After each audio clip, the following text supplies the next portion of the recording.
The village of St. Mildred's had not seen such excitement in years. Bunting fluttered from the churchyard gate to the lich gate, white roses adorned the pews, and the air carried that rare blend of anticipation and gossip only a village wedding could inspire. The bride, Miss Clara Harcourt, was marrying Mr. Leonard Gresham, a handsome newcomer from London who had, in less than 6 months, managed to turn every head and win every heart. Clara's most of all. It was, as everyone said, a match most unexpected. Clara, the quiet daughter of the late Colonel Harcourt, had long been considered unmarriageable, not for lack of beauty, for she had that gentle kind of prettiness that seemed almost too fragile for this world, but because she possessed a retiring nature and little fortune to her name. Yet here she was, radiant in ivory lace, arm in arm with a man whispered to be quite the gentleman. At the back of the church, half hidden by a pillar and a bonnet of pale lilac, sat Miss Jane Marple.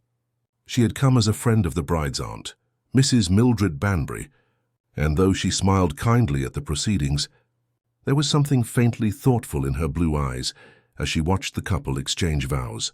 For all the happiness that the day promised, there lingered, just faintly, an undercurrent of unease. When the reception began on the Harcourt lawn, conversation rippled like the wind through the apple trees. The Greshams, Leonard and his older sister, Miss Evelyn Gresham, were the talk of the hour. Evelyn, elegant and coolly observant, seemed to weigh every villager with the same detached curiosity she might give a museum exhibit. "Oh, they say he's from London finance," whispered Mrs. Price, the vicar's wife, to Miss Marple as they stood near the tea cakes. "Made his fortune investing in something modern, radios or the like. Though if you ask me, there's something a little too polished about him. One doesn't like a man who flatters everyone equally, do you think?"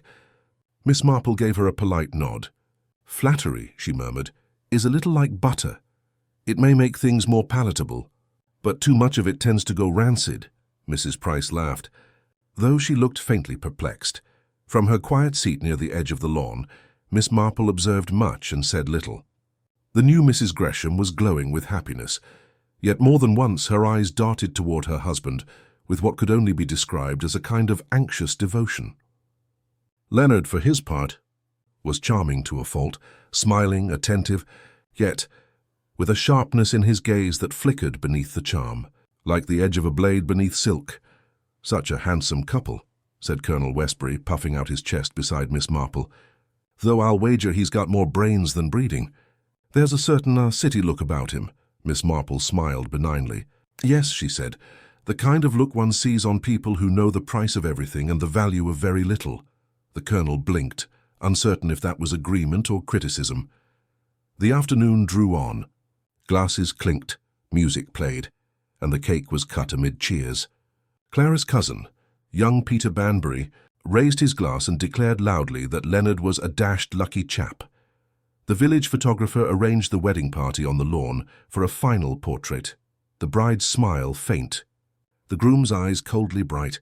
Then came the toast, the laughter, the last waltz under lanterns strung from the trees, and just as the guests began to drift homeward, clouds gathered rolling heavy and dark across the once clear sky. "Rain on the wedding day," said Mrs. Banbury, clutching her shawl. "Superstitious nonsense, of course, but still, I can't help feeling it's a sign." Miss Marple looked up at the clouds, her gaze thoughtful. "Oh, not a sign, dear. Only weather. But weather does have a way of foreshadowing what's to come." By nightfall, the couple had departed for their honeymoon, a modest week in Devon, according to the announcements. The villagers retired full of cake, champagne, and speculation. 3 days later, the telegram arrived. Mrs. Gresham found dead, heart failure suspected. Husband in distress, request local contact. Mrs. Banbury nearly fainted at the breakfast table. The vicar was summoned. The village was in uproar, but Miss Marple, who received her copy of the message a few hours later, forwarded by the local constable, who knew she had been present at the wedding, read it twice, folded it neatly and sat back in her chair. "Heart failure," she murmured, stirring her tea. "At 26, oh dear. How very convenient." She rose, wrapped her shawl about her shoulders, and gazed out at the damp, glistening garden. Somewhere, between a rose petal and a raindrop, she had already begun to see the faint outline of a truth no one else yet suspected. Rain swept across St. Mildred's, the morning the news truly settled upon the village. The postmistress, Mrs. Larkin, had scarcely finished sorting her envelopes when half the townsfolk found reason to drop by for stamps. Within the hour, the entire high street buzzed with whispers of tragedy and speculation. Mrs. Clara Gresham, only 3 days a bride, was dead. By midday, rumour had acquired its usual embroidery. To hear Mrs. Price tell it, the poor girl had fainted at the seaside, struck down by some inherited weakness. Mr. Ellery, the chemist, gravely suggested food poisoning from oysters. Young Peter Banbury, meanwhile, insisted, rather dramatically, that she'd thrown herself into the sea for love of another. Miss Marple listened to it all from her small table by the tea-shop window, a cup of weak Darjeeling cooling at her elbow. She appeared to be absorbed in her knitting, yet her eyes flicked up now and again, following each tale as it changed hands like a coin. Human nature, she reflected, had an odd way of adorning fact with imagination, much as a magpie decorates its nest. Somewhere in all that tangle lay a single, unembellished truth.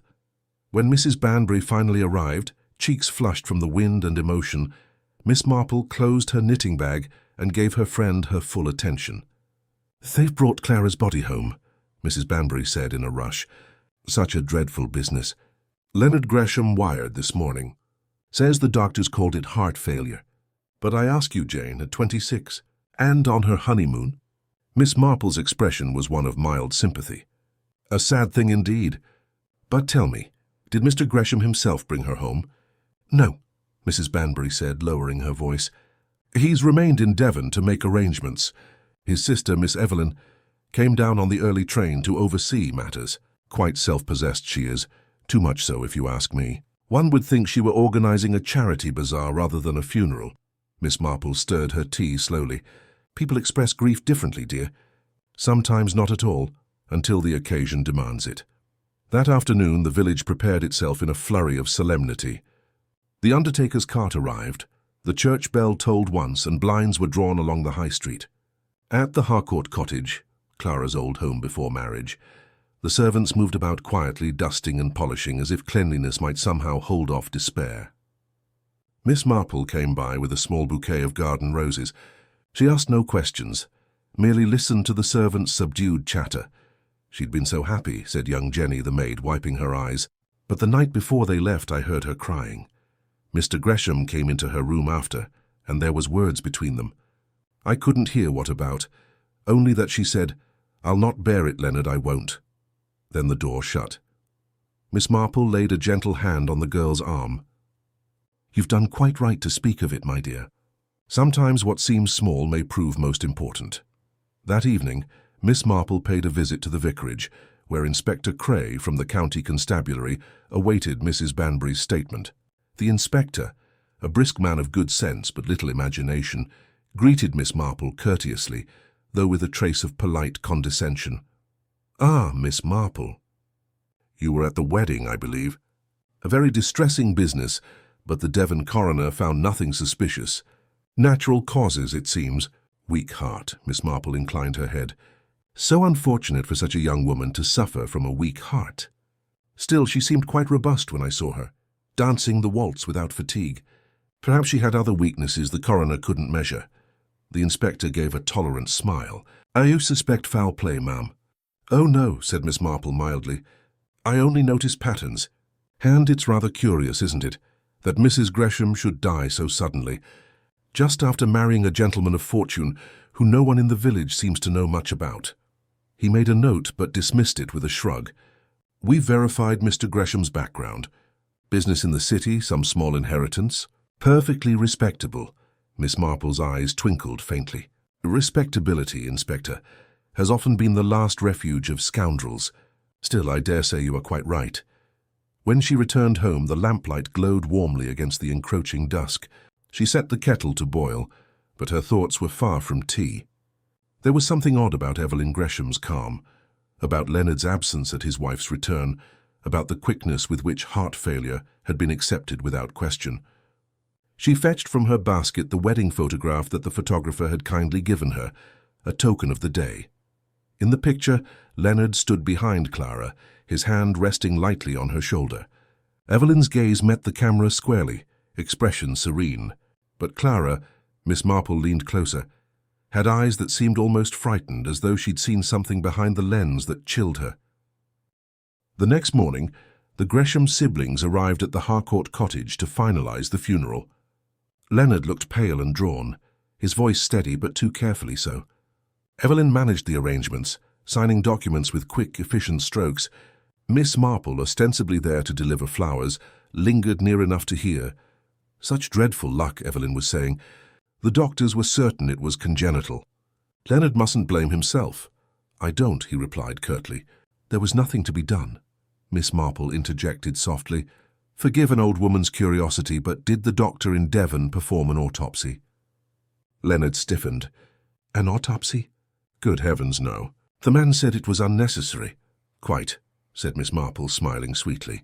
Still, one hears of curious things happening at the seaside.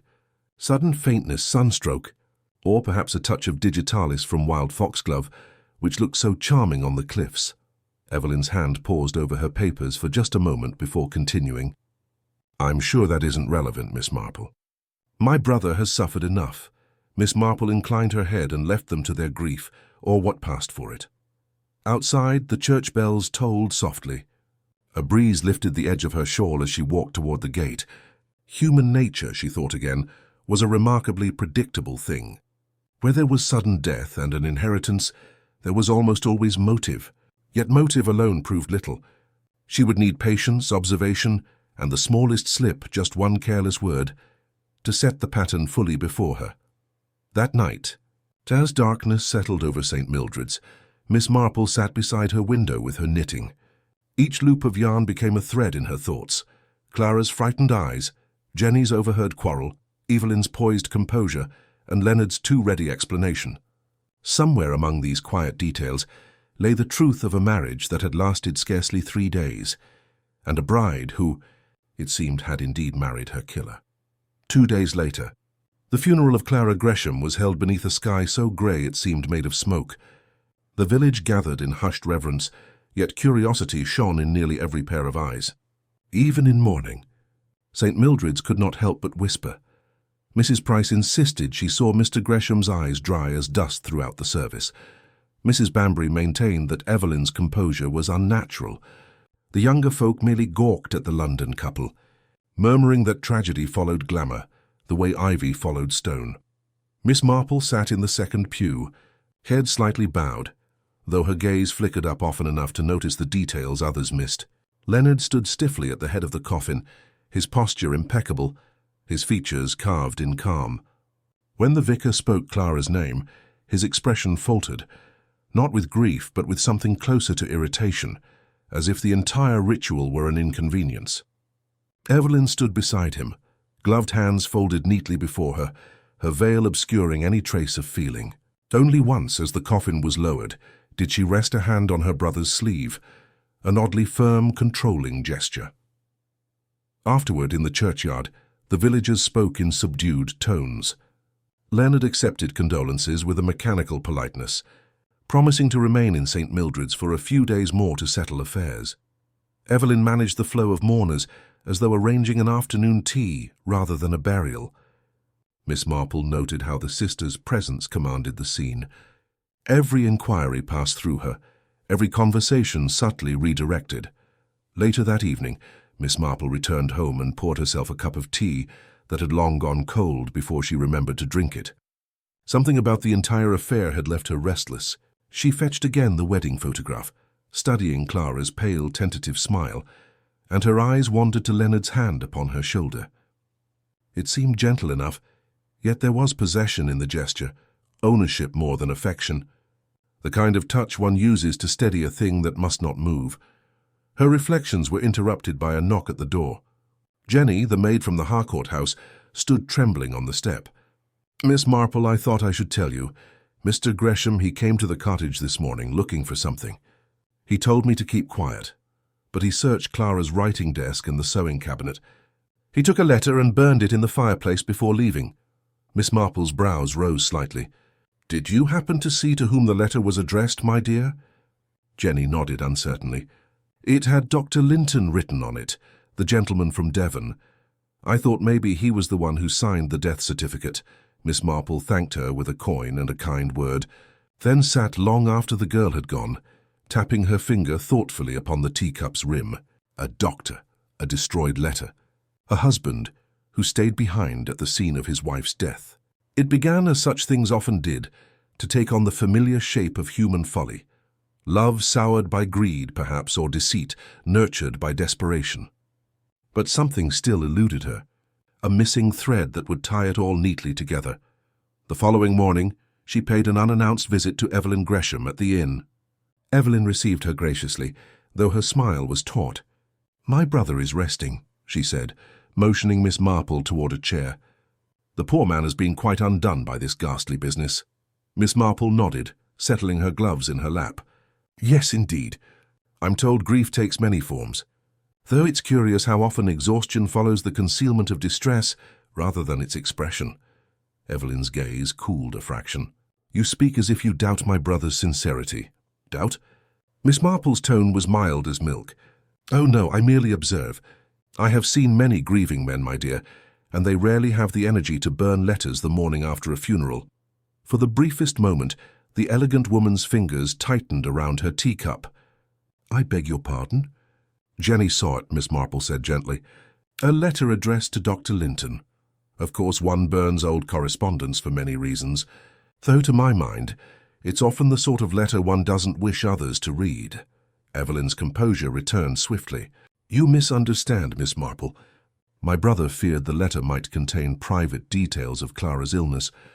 The poor girl suffered from nerves, delicate, easily overwrought. The doctor prescribed rest, but she refused to heed him. Her heart simply gave out." "Yes," said Miss Marple, rising. "So sudden, and yet how convenient that the only record of her condition should vanish in the fireplace." She left Evelyn's room without another word, and as she walked back through the square, the November wind tugged sharply at her shawl. She was thinking of Clara's frail health or lack thereof. Clara had been nervous, yes, but not physically weak. Miss Marple remembered the girl lifting her skirts and laughing as she crossed the muddy lawn after the wedding toast. A woman capable of dancing half the night was unlikely to succumb to heart failure 3 days later. That evening, Miss Marple took supper with the vicar and his wife. Gently steering the conversation toward Dr. Linton, Mrs. Price, who prided herself on her knowledge of social connections, was quick to supply what she knew.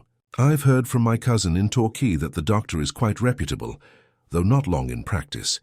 Came into a small fortune last year, I believe, through an investment scheme in London. Funny coincidence, isn't it? The same sort of business Mr. Gresham is said to have been in." Miss Marple smiled faintly, her suspicions tightening into shape. "Coincidences, dear Mrs. Price, have a most peculiar habit of being deliberate when they involve both money and death." Later that night, as the village slept under the low sighing wind, a small figure could be seen walking up the path toward the Gresham lodgings. Miss Marple carried no lantern. She needed none. She had already noted the light still burning in the upper room where Leonard sat alone. She paused near the gate, watching the faint silhouette move within. Then she turned back, satisfied. Tomorrow she would make a journey of her own to Devon, to speak with Dr. Linton before Evelyn or Leonard could silence him with another convenient fire. As she locked her door for the night, she thought of Clara's frightened eyes in that wedding photograph. Poor girl, she had seen the truth too late. But Miss Marple had seen enough brides and enough widows to know that sometimes the dead spoke more plainly than the living, if only one cared to listen. The train to Devon arrived beneath a sullen sky, its smoke curling over the quiet platform like a whispered secret. Miss Marple stepped down with her usual unhurried grace, her small travelling bag clasped neatly in one hand. The air smelled faintly of salt and damp earth, a seaside town subdued by autumn, its streets washed clean by rain. She inquired her way to Dr. Linton's surgery, a modest brick building perched above the harbour.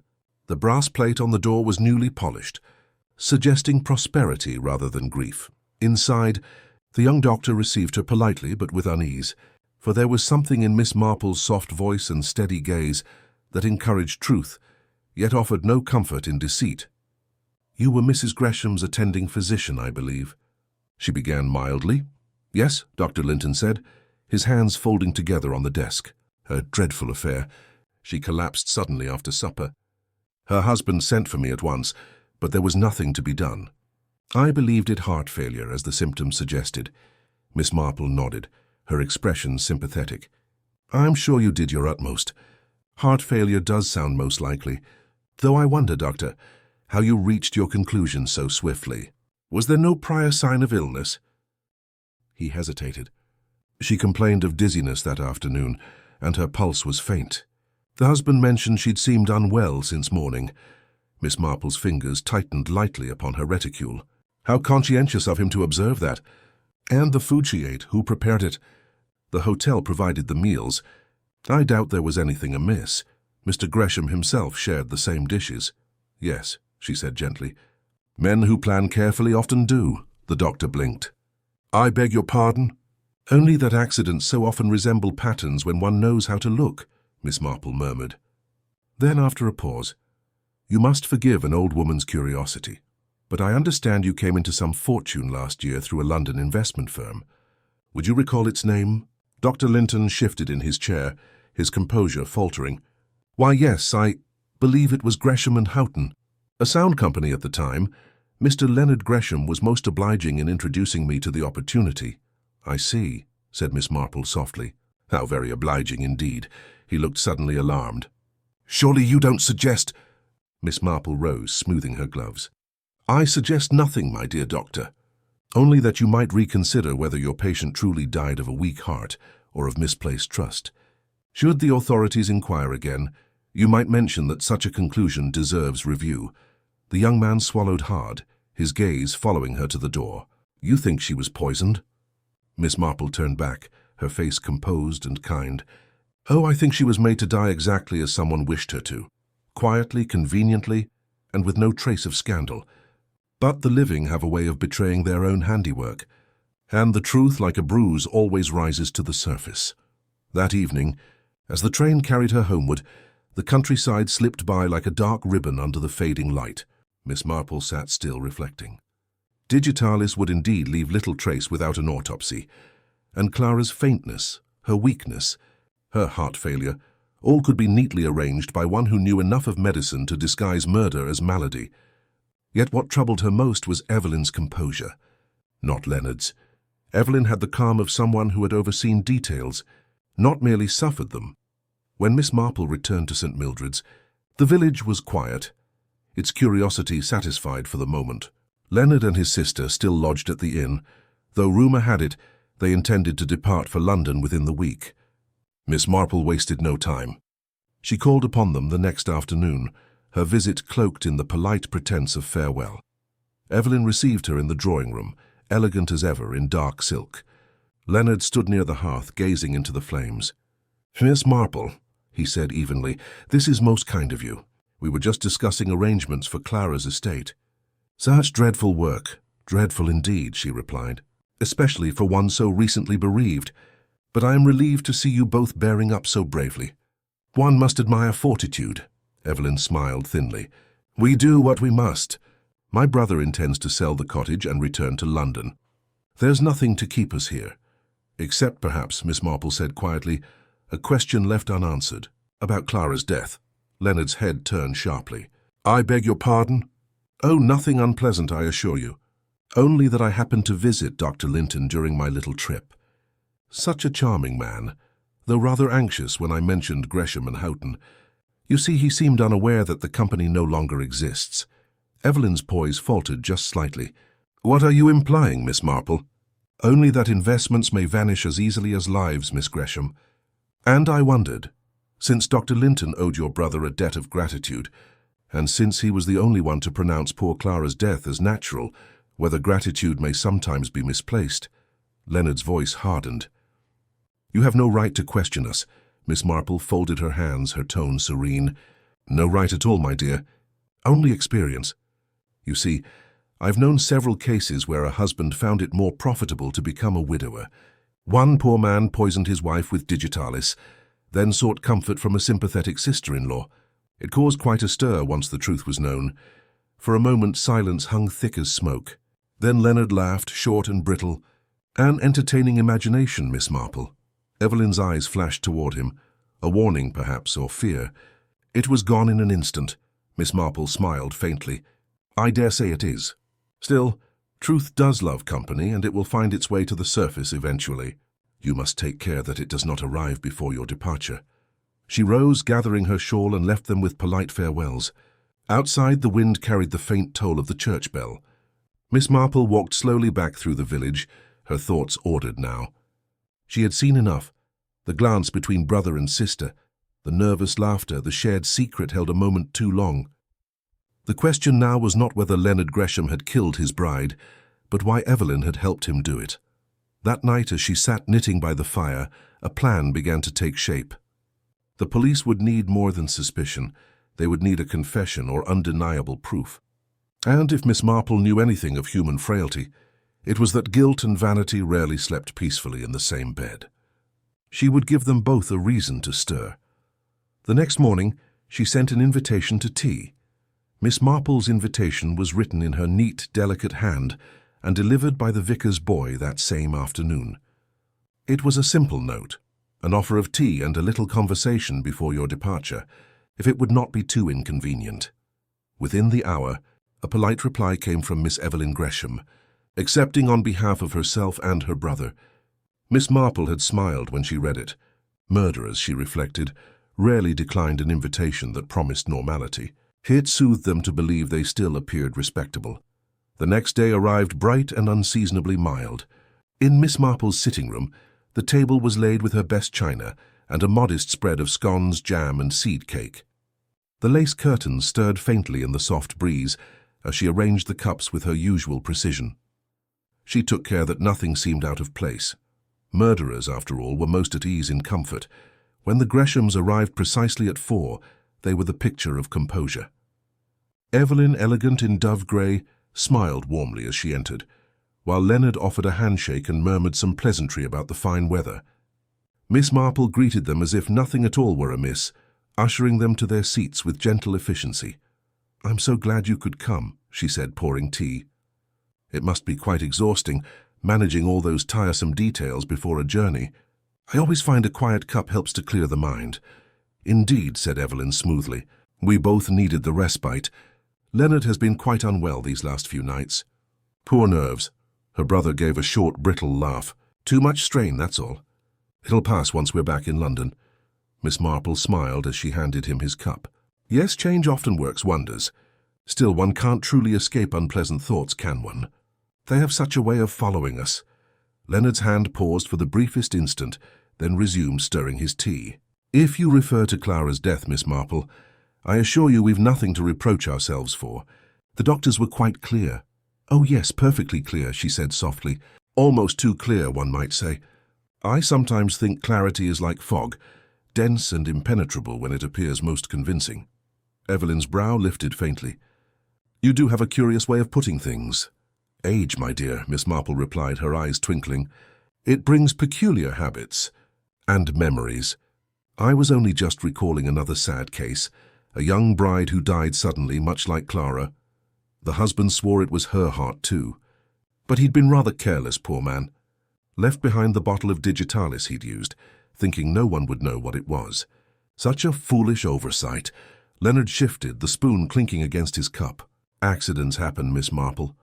"Oh, certainly they do," she said kindly. "And yet I often find they happen most often to those who plan them." Evelyn set her cup down with deliberate grace. "I'm afraid we've grown quite weary of these village suspicions. You must understand, our grief has made us sensitive to gossip." "Gossip," Miss Marple said, leaning back, "is merely observation with embroidery. Remove the lace, and one sometimes finds the truth beneath." Evelyn's composure faltered for the first time. "You're accusing us of something dreadful, I can see it. But you've no proof." "Oh, I assure you I've accused no one," Miss Marple said, her voice almost apologetic. "Though it is strange, is it not, that Dr. Linton was willing to sign a certificate without examination? Especially since his name appears in your brother's business records. I dare say the police will find that most interesting." Leonard's eyes darted toward her. "The police? What are you talking about?" Miss Marple's expression remained serene. "Inspector Cray is quite thorough. I mentioned my little discovery when I returned from Devon, and he was most intrigued. I believe he'll be calling this evening. For a heartbeat, silence reigned. Then Leonard rose abruptly, his chair scraping the floor. You've no right to interfere. You've been prying where you don't belong. We've done nothing wrong. Evelyn caught his sleeve. Leonard, sit down. But her voice trembled, and the faint tremor betrayed more than fear. It carried desperation. Miss Marple saw it at once. Evelyn's fingers clung to her brother's arm, but there was more command than comfort in the gesture. Miss Marple's eyes softened, her tone turning almost maternal. My dear Miss Gresham, it's no use pretending now. You see, I know it wasn't Leonard who planned the murder. He simply carried it out. Evelyn froze. Her brother turned to her, face draining of colour. What does she mean? Miss Marple continued gently. You arranged everything, didn't you? You encouraged your brother to marry Clara, persuaded him she was wealthy, and when he found she was not, you reminded him of her insurance policy, the one naming him as sole beneficiary. You supplied the digitalis, likely obtained from Dr. Linton under pretext of nerves, and coached Leonard in how to use it. But you overestimated him, Miss Gresham. He's not as calm as you. He burns letters, laughs at the wrong moments, and forgets that even grief must breathe. Evelyn's lips parted, but no sound came. Then, quite suddenly, she gave a brittle laugh that cracked like glass. You clever, meddling woman. Do you think anyone will believe you? There's no evidence. Miss Marple smiled faintly. Oh, there will be. I imagine the bottle from which you decanted the poison is still among your things. And Leonard, poor boy, he'll talk once he understands that you intended him to take the blame alone. Leonard stared at his sister, horror dawning in his eyes. Evelyn, is that true? You said it was just to frighten her, just a small dose. Evelyn's mask shattered. Be quiet, you fool, she hissed, but it was too late. Footsteps sounded outside the parlour door, and Inspector Cray entered, his face grave. I'm afraid we've overheard quite enough. Miss Marple thought you might prefer to make your statements here rather than at the station. Evelyn stood rigid, every trace of poise gone. Leonard sank back into his chair, face buried in his hands. The inspector gave Miss Marple a brief nod of acknowledgement. When at last they were taken away, Miss Marple poured herself another cup of tea. The room felt curiously empty, though the clock ticked on as if nothing at all had happened. She gazed, out through the lace curtains at the garden beyond, where the roses swayed in the evening breeze. Murder, she murmured softly, is so often born of vanity, and vanity, like digitalis, must be handled with care, or it kills the one who thinks to use it. Then, with a faint sigh, she reached for her knitting and began a new pattern, her needles clicking gently in the quiet. The carriage that bore the Greshams away had scarcely turned the corner when the small village of St. Mary's Mead seemed to breathe again. Word spread quickly, whispers over hedges, murmurs exchanged at the post office, sidelong glances at the vicarage gate. By evening, everyone knew that the elegant Miss Gresham and her quiet brother had been taken into custody. Yet, as always, Miss Marple herself appeared entirely unperturbed by the excitement she had helped to stir. She dined on a simple supper of soup and bread, then retired to her sitting room, her thoughts winding like a thread through the day's events. There was something almost melancholy about it, she reflected. Evil never came as something monstrous. It wore gloves, smiled politely, and drank tea. Evelyn Gresham had not struck out of passion or rage, but out of that peculiar chill of calculation. She had dressed her cruelty in refinement, convinced that intelligence justified wickedness. But murder, Miss Marple thought, had a way of betraying itself, not through the act, but through the aftermath. People who killed always left the trace of disorder in their tidy worlds. Outside, the night deepened. The clock struck 9. A soft knock came at the door, and Miss Marple rose to open it. Inspector Cray stood there, hat in hand, his expression thoughtful. "I hope I'm not intruding, Miss Marple," he said, stepping inside. "I thought you might like to hear how things stand." She gestured toward the fire. "Do sit down, Inspector. I was just making cocoa. You'll find it quite restorative after a day like this."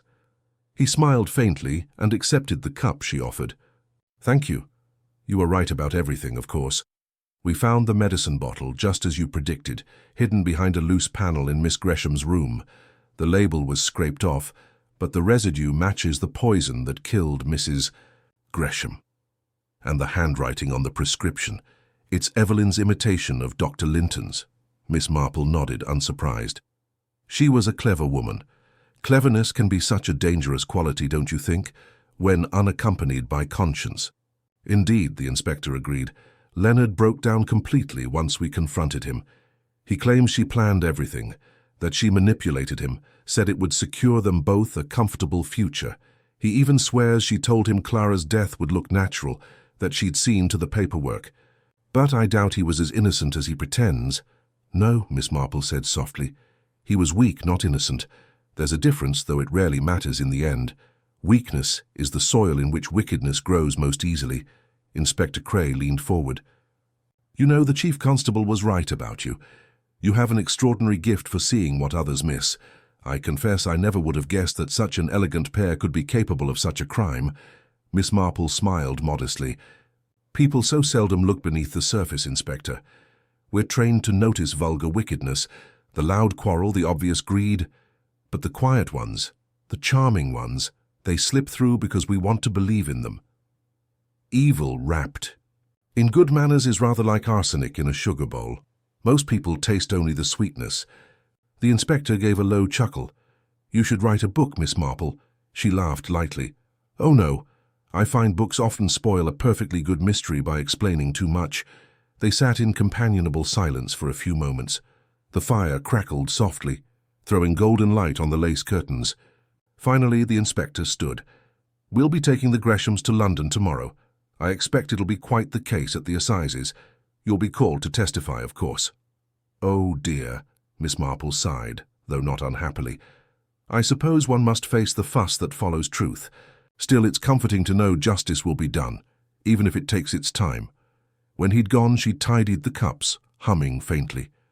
But even as she moved through her small, orderly home, her mind was not at rest.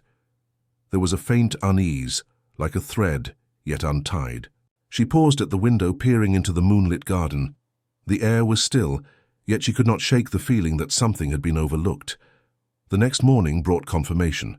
A telegram arrived just after breakfast, delivered by the same vicar's boy. It was from Inspector Cray. Miss Gresham found dead in cell, poison concealed in ring.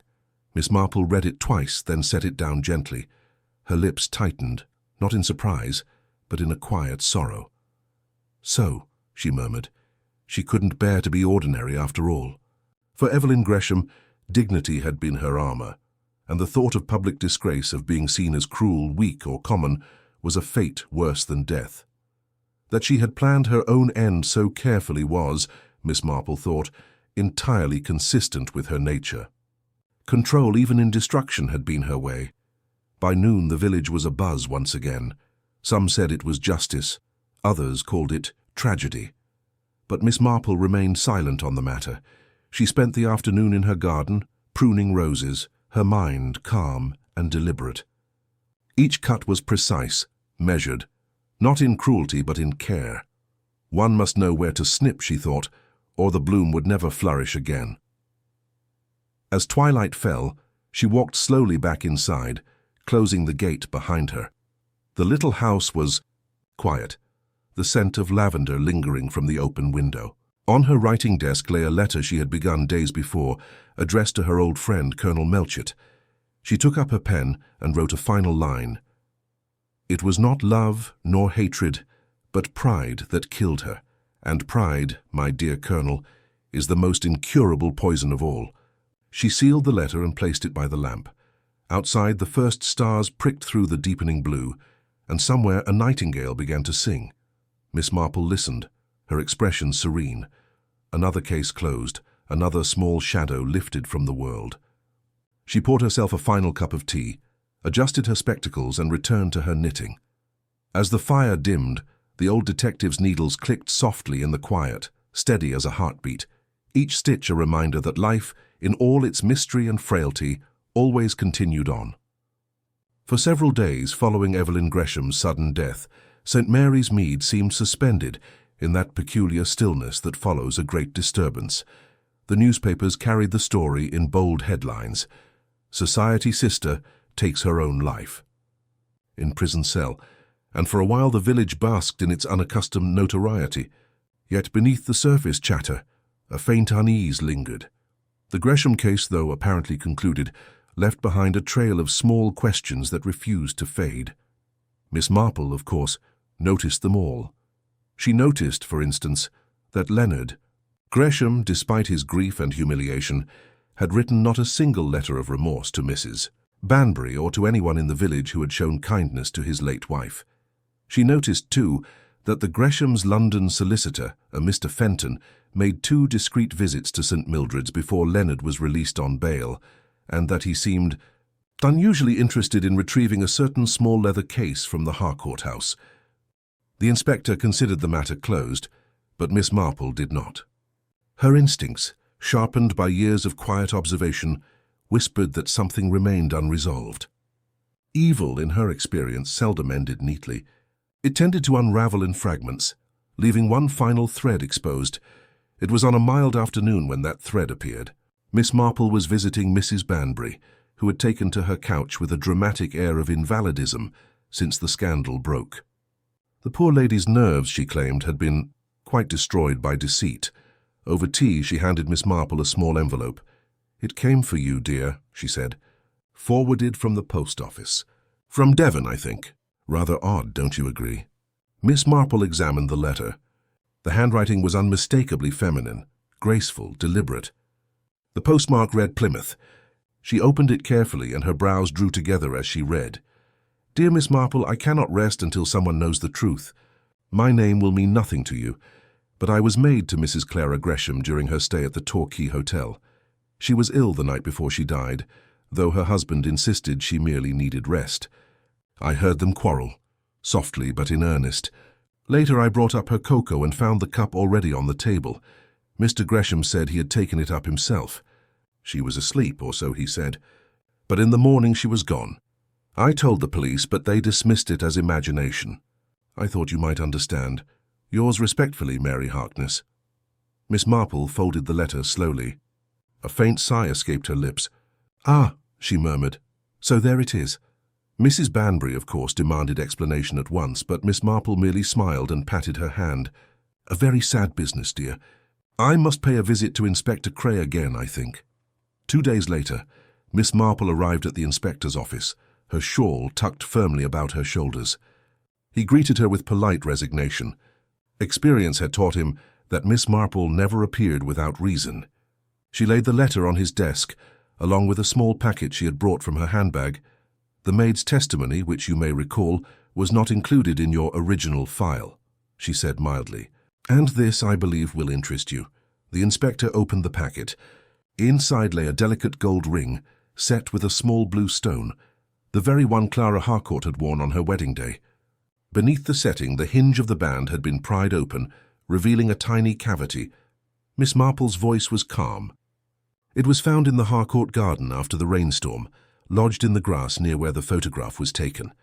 I suspect it fell during the wedding. Inside is residue of a crystalline powder, identical to what killed poor Clara.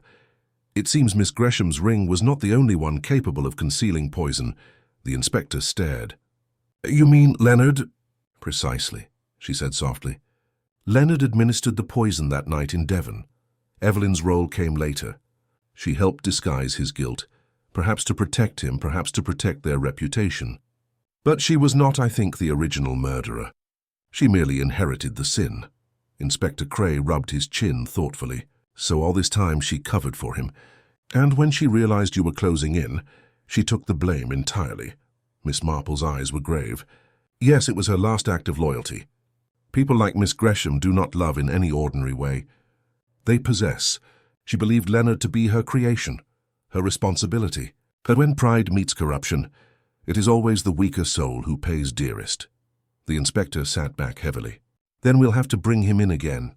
"I dare say you will," Miss Marple replied, rising. "Though you must be careful. A man like Leonard Gresham will not yield easily. He will charm and flatter, and if cornered he will turn desperate. Evil rarely dies quietly, Inspector. It clings until the very end." Later that evening, as the lamps were lit across the village, Leonard Gresham was indeed taken into custody for questioning. This time he smiled as they led him away. "You can't prove a thing," he told Inspector Cray coolly. "My sister's dead, and the rest is gossip from an old woman who can't mind her own business." But in his cell he paced restlessly, replaying conversations, calculating his escape. His composure began to crack when he learned that the ring had been found. And by dawn, when the evidence was laid before him, the letter, the chemistry report, the witness from Devon, he broke completely. He confessed not in anger but in exhaustion. "It was an accident at first," he said. "I only meant to quiet her nerves.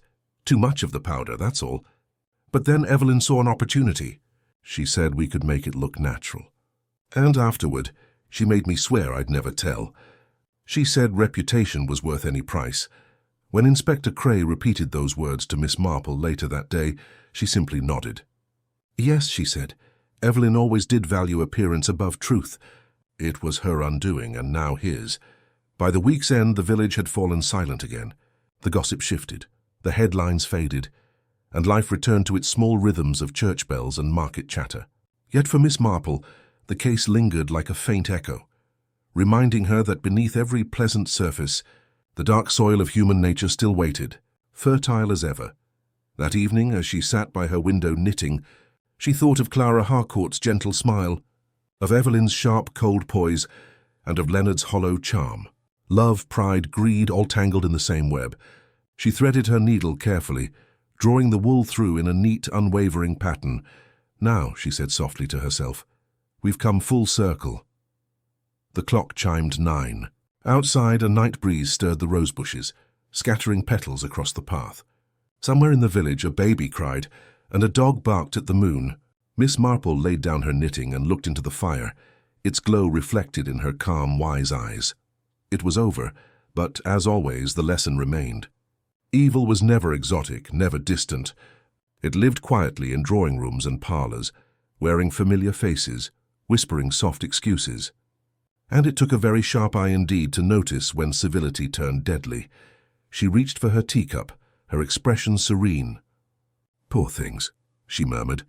"They never understood that love cannot be owned, only given." The clock ticked on, steady and sure, marking the quiet passage of another mystery laid to rest in St. Mary's Mead. The following morning dawned cool and misted, the kind of morning where the air carried a faint hush, as though the village itself were unwilling to disturb the peace newly restored. Yet for Miss Marple, the quiet always concealed movement. Beneath calm surfaces, she knew, people rearranged their thoughts, reshaped their stories, and sometimes their guilt. The Gresham affair had ended officially. Leonard charged, Evelyn buried. But Miss Marple's mind, ever patient, lingered on certain details that refused to settle. There was the ring, yes, and the maid's letter. There was Leonard's confession, so neatly phrased, so almost rehearsed. But there was something too tidy about it all, like a table set for tea with one spoon missing. She had learned long ago that truth rarely dressed itself so perfectly. It came ragged, uneven, reluctant to be seen. And so, that morning, she found herself walking toward the vicarage, her shawl drawn tight against the fog. The vicar, kind and curious, greeted her warmly. "My dear Miss Marple, you've been quite the heroine, you know. The whole village says so. If not for you, the poor Harcourt girl's murder might never have been solved." Miss Marple smiled faintly. "Oh, I'm sure the police would have managed in time, though I dare say the truth might have looked rather different by then." The vicar blinked. "Different?" She nodded. "Truth, dear Mr. Clement, is a matter of perspective, rather like a mirror. Hold it straight and you see yourself plainly. Tilt it, and the reflection changes entirely." He looked puzzled, but offered her tea nonetheless. Miss Marple accepted, sipping thoughtfully as the vicar's wife entered, bustling with good cheer. "Have you heard?" she said, settling beside the fire. "The papers claim Leonard Gresham's confession might be withdrawn. His lawyer says he was coerced. Imagine! Coerced after all he's done. Lawyers," murmured Miss Marple gently, "are rather like gardeners, my dear. They can prune guilt until it looks quite innocent, but the roots remain." The vicar's wife sighed, shaking her head. "Still, it's all dreadfully sad. Poor Evelyn. Poor Clara. Poor Leonard. Such tragedy for a single family." "Yes," Miss Marple said softly. "Tragedy always finds fertile ground where pride is sown." Later that afternoon, Inspector Cray arrived at Miss Marple's cottage, his manner brisk but faintly troubled. "You were right again, I'm afraid," he said, setting his hat on the table. "We've re-examined Gresham's confession. It's genuine enough, but there's something odd about the timing. We've found that the maid's letter, the one from Devon, was posted 2 days before you received it.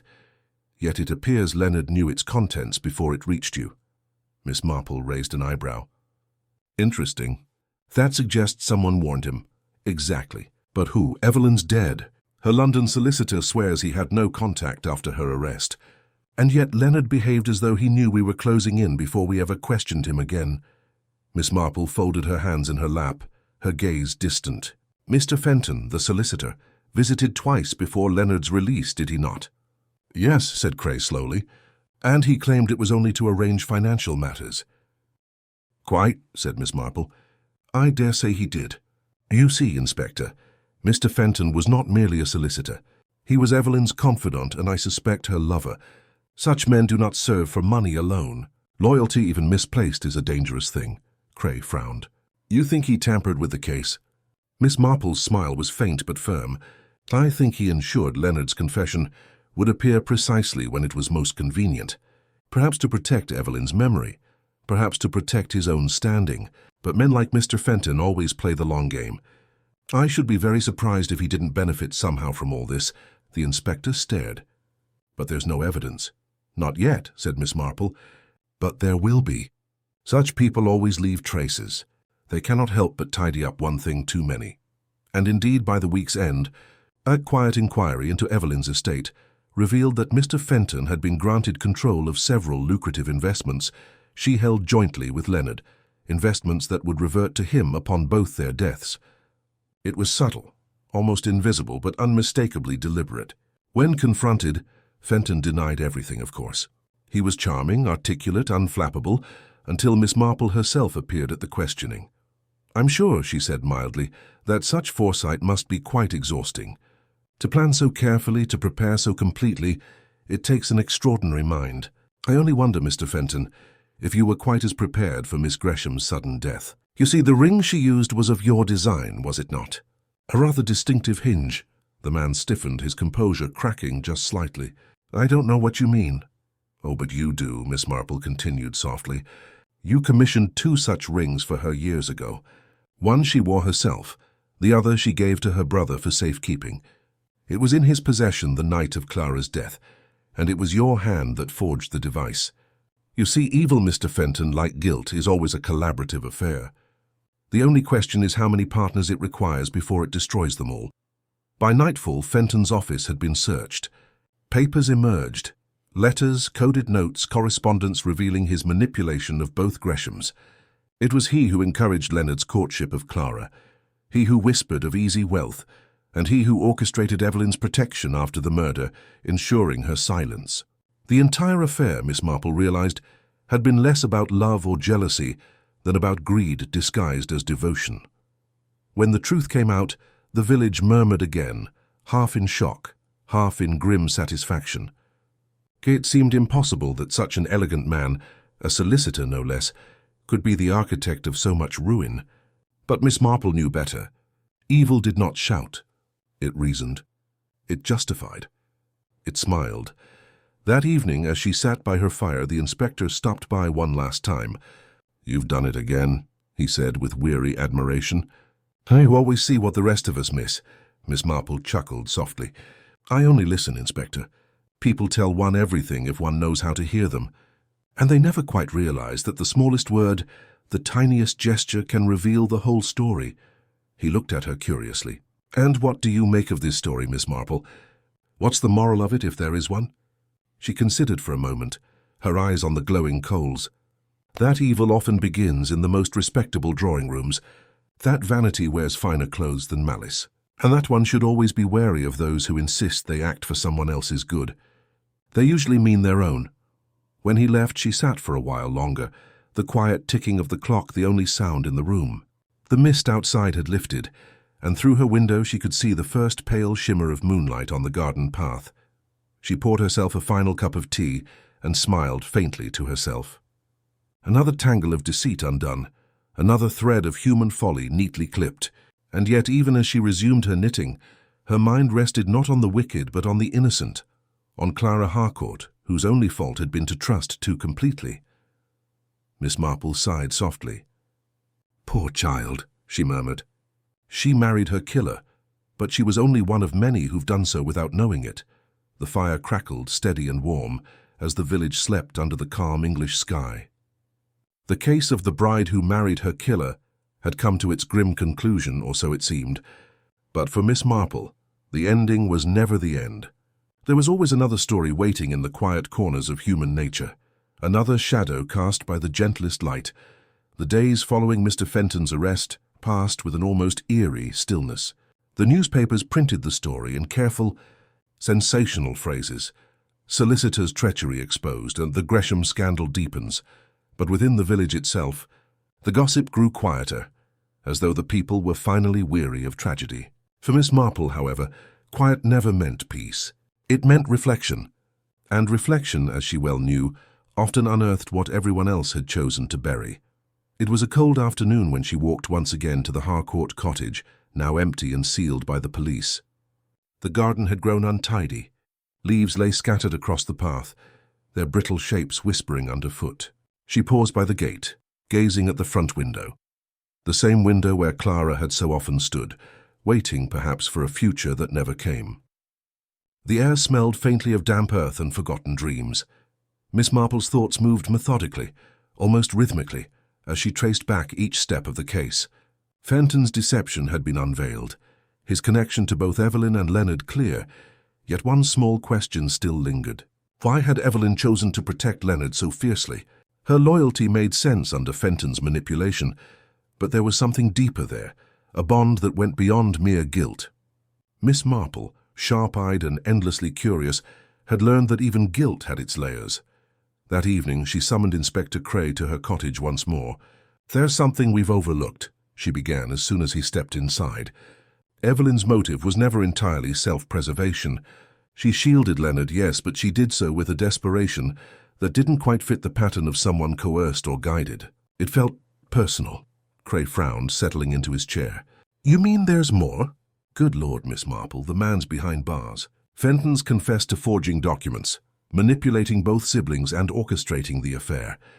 What more could there be?" Miss Marple looked up from her knitting, her blue eyes calm and steady. "The truth, Inspector, is rather like lace, delicate, intricate, and never quite finished until every loop connects. Tell me, did you ever verify the siblings' parentage?"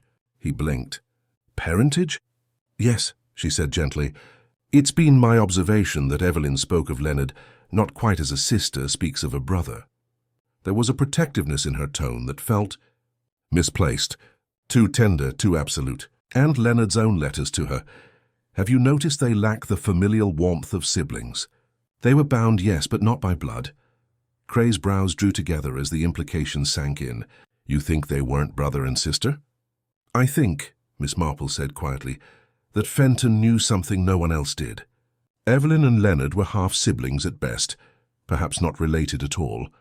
Evelyn's mother, according to parish records, spent a season in Bath before her marriage, and Leonard's birth certificate, curiously, lists a different address than the family estate.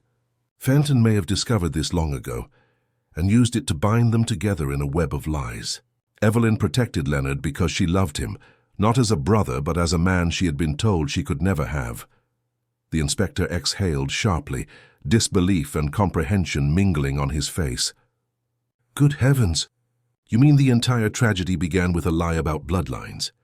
"Quite so," Miss Marple replied. "Fenton likely forged certain documents to maintain the illusion, knowing such scandal would destroy the Gresham name. When Clara entered the picture, it threatened the fragile balance. Evelyn's jealousy wasn't of a sister's kind. It was the jealousy of a woman deceived, cornered by her own impossible affection. Fenton, ever the opportunist, used her emotions to his advantage. He fed her fears, guided her actions, and when she faltered he made sure Leonard bore the blame." Cray sat back, shaking his head slowly. "So in the end none of them were entirely innocent?" "No," said Miss Marple softly, "but few ever are. We are all the sum of what we hide and what we confess. Poor Evelyn believed herself protecting love when she was only preserving illusion." The inspector rose, looking suddenly weary. And Leonard? Broken, she said simply, by guilt, by manipulation, and by the knowledge that the woman he trusted most had shaped his ruin. The law will see to Fenton, but conscience will deal with Leonard in ways the law never could. After he left, Miss Marple sat quietly by the fire, her knitting idle in her lap. Outside, the wind moved through the trees, carrying faint echoes of the past, the laughter that once drifted from the Gresham gardens, the soft notes of Clara's piano. She thought of them all. Clara, too gentle to see the danger in love. Leonard, too weak to defy it. Evelyn, too desperate to surrender it. And behind them all, Fenton, smiling, charming, always a step ahead, until the net had drawn tight. The next morning brought a letter. It was from Leonard, sent from the prison infirmary. The handwriting was uneven, trembling. "Miss Marple," it began, "you once told me that truth, like the tide, always returns. I have had much time to think, and I see now that I was not merely blind but complicit. I knew Evelyn loved me, though I could not bear to name it. I let her jealousy poison us both, because it was easier than facing what we were. I never killed Clara with my own hands, but I let her die all the same. You may judge me as you wish. I have already judged myself." It was signed simply Leonard Gresham. Miss Marple read the letter twice, then folded it neatly and placed it in her writing desk. She did not cry, nor sigh, nor speak. Some tragedies, she knew, left no room for words. They simply lingered, faint as dust on an old photograph, indelible all the same. A week later, the inspector returned with final news. Leonard had taken his own life, leaving no note beyond the one Miss Marple received. Fenton was to stand trial, his empire of deceit crumbling around him. The Gresham estate would pass into the care of distant cousins, and the Harcourt cottage would be sold to strangers who knew nothing of its shadows. That evening, Miss Marple attended evensong at the village church.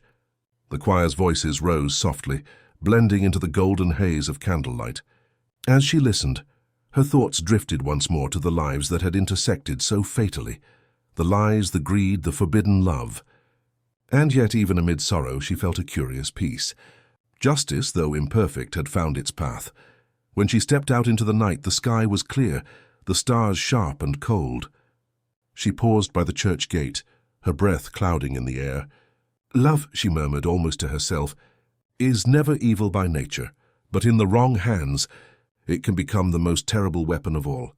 She walked home slowly, her shawl tight around her shoulders, her heart steady. Another mystery closed, another truth unveiled. Yet, as always, she knew the pattern would repeat. Different faces, different names, but the same human frailties weaving their silent webs. Inside her cottage, the fire burned low, casting long, soft shadows on the walls. Miss Marple resumed her knitting, her eyes thoughtful, serene. "And so," she whispered, "the story ends where it began, with love, deceit, and the small, sharp eyes of those who choose to see. The village of St. Aldwyn settled once more into its quiet rhythm, though an invisible scar now crossed its tranquil face. The autumn leaves had deepened to bronze, curling at the edges as they fell upon the cobbled lanes where children once played. To the outsider, it appeared as though life had resumed its gentle pace. Afternoon teas, church services, and neighbourly nods over white picket fences, but those who lived there knew otherwise. They had seen something raw and unspoken beneath the veneer of civility. Miss Marple, ever observant, sensed it most keenly. People whispered still, though in softer tones, of Leonard's final act, of Evelyn's silence in Holloway prison, and of Mr. Fenton's upcoming trial. There was sympathy, of course, but it came wrapped in judgment, as sympathy often does in small towns. She heard it even in the grocery line, in the hushed murmur of Mrs. Pennington behind her. Such a pity. All that breeding and yet such scandal. Miss Marple merely smiled politely, paying for her flour and sugar before stepping into the crisp afternoon air. She had lived long enough to know that gossip was the village's way of digesting tragedy, slowly, painfully, and with endless repetition until it lost its sting. Yet for her the case was not fully over. Something remained unresolved, not about guilt or innocence, but about understanding. And understanding, to Miss Marple, was the truest form of closure. Later that day she visited Reverend Linton, who had requested her company for tea. The vicar's face was drawn, the burden of recent events having worn him thin. "It weighs heavily on us all," he confessed as he poured her tea. "I baptized Leonard, you know. A sweet boy, always so polite. I cannot reconcile the man who wrote that letter with the child I once knew." Miss Marple stirred her cup gently. "People often surprise us, Reverend. Goodness and guilt. They do so love to share the same room. It's never a matter of one or the other." He sighed, staring into the fire. "Evelyn has confessed to everything. The deception, the jealousy, her part in Clara's death. She spoke little of herself, though. Only said she'd been living someone else's truth. I fear her soul is lost." Miss Marple's eyes softened. "I think, rather, her soul was misplaced. We may pity her, but pity alone cannot restore what she gave away to deceit, to love, to fear. Still, one must hope." There was silence for a moment. Then the vicar leaned forward. "You've seen such things before, Miss Marple. Tell me truly, do you believe evil is born or made?" She took a small sip before answering. "Oh, made, I should think. Polished, nurtured, shaped like fine china. It begins with something quite ordinary, a lie perhaps, or a selfish thought, and then grows, gathering dust and resentment until it's unrecognizable. People aren't born wicked, Reverend.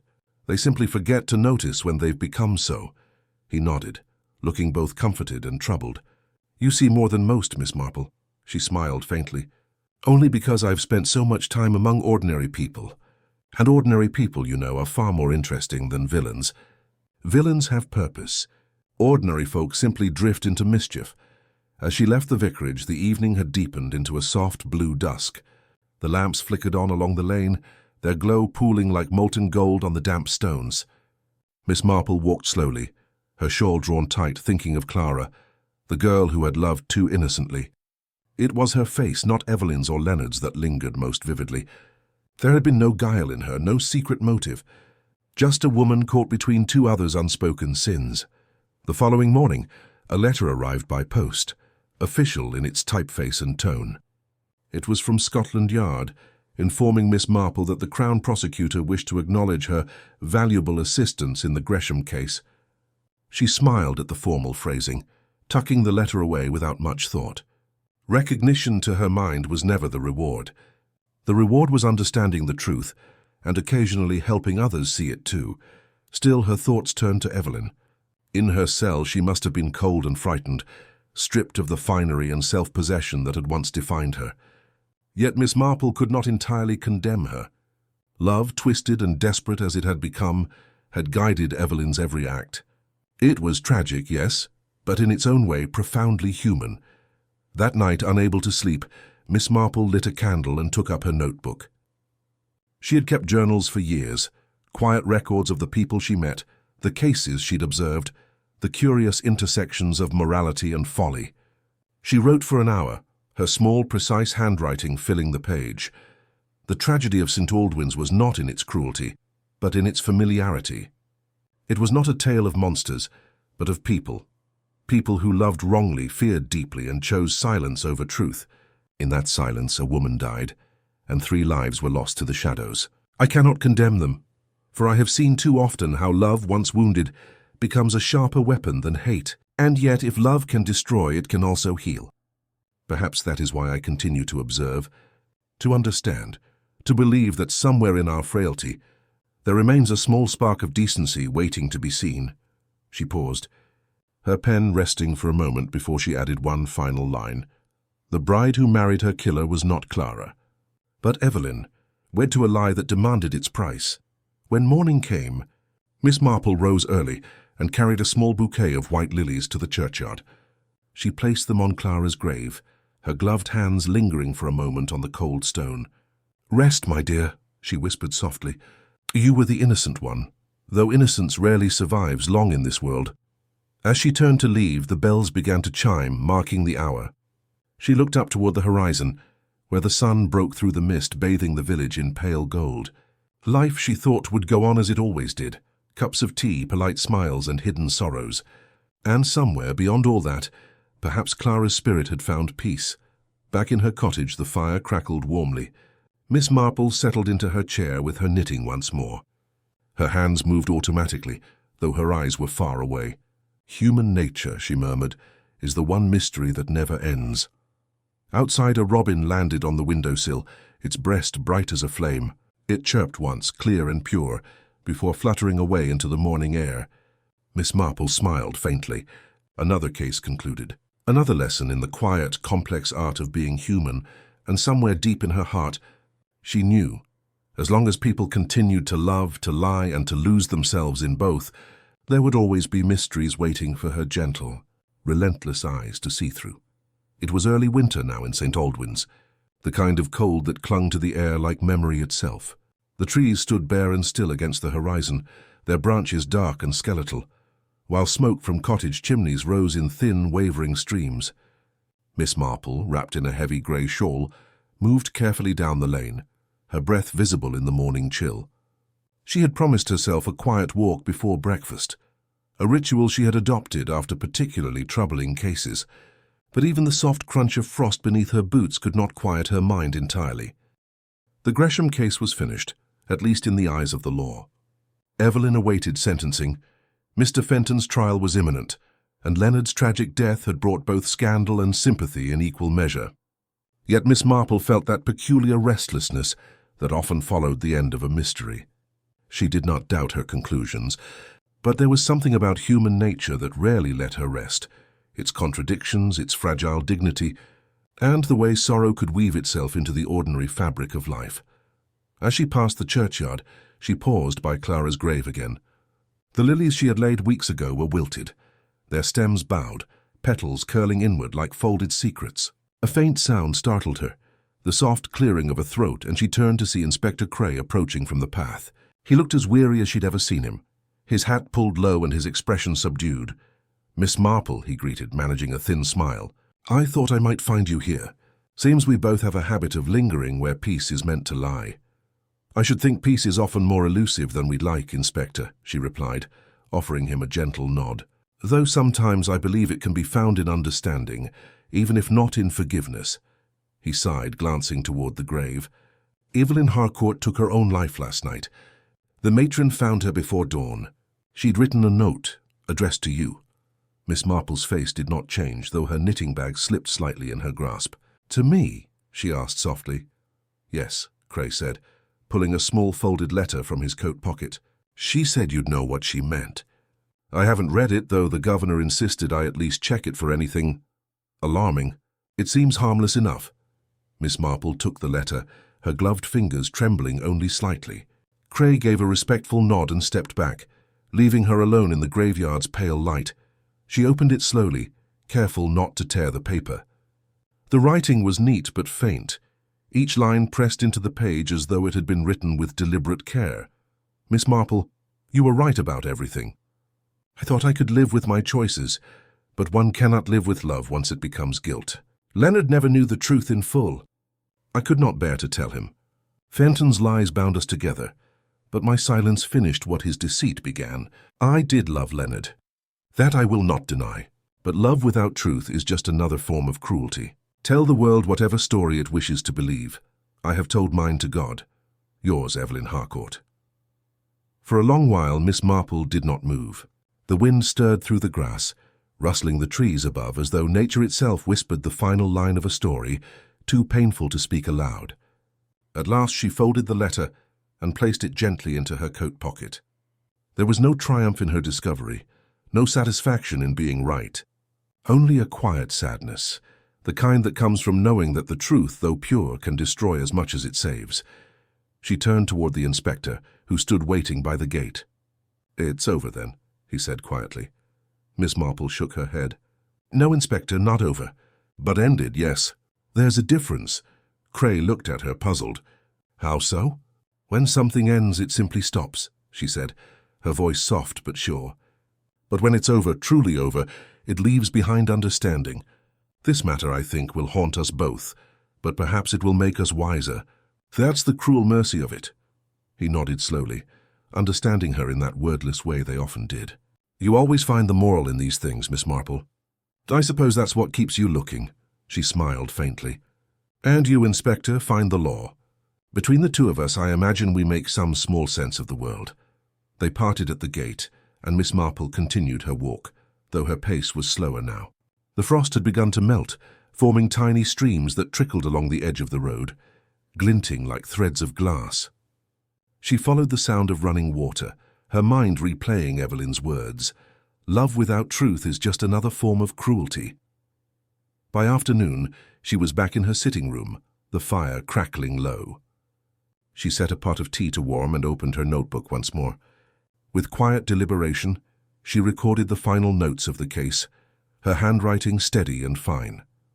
The matter of Evelyn Harcourt serves as a reminder that the deadliest poison is not hatred, but love misused.